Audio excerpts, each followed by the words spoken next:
We're starting a whole new Chumash, Chumash Bamidbar. The whole concept of our being in the desert is an interesting concept. Hashem clearly could have given the Torah anywhere He wanted and brought us to Eretz Yisrael immediately. In fact, He could have given us the Torah in Eretz Yisrael, which in terms of our sense of how things should be, not the truth, but from our perspective, that would be more natural.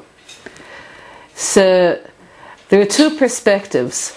One is that receiving the Torah had to be in a completely barren environment, where there were no other people, where the way we accepted it wasn't influenced in any way whatsoever by social norms. There were no social norms in the desert.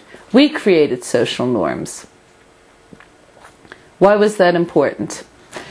So Rambam says that it's human nature, not human failure and not human weakness, but human nature, to be influenced by the environment. And he talks about different sorts of influence.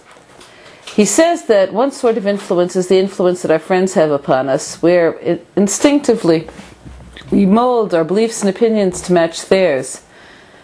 But the other, which is much more subtle, is the environment of the greater society, where intuitively we'll want to fit in and be normal. So this doesn't have to be to do with beliefs and opinions. It has to do with externalities.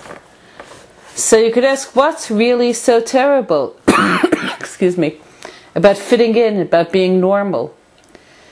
So on an external level, there are no consequences. It doesn't matter if we wear yellow hats or blue hats or no hats.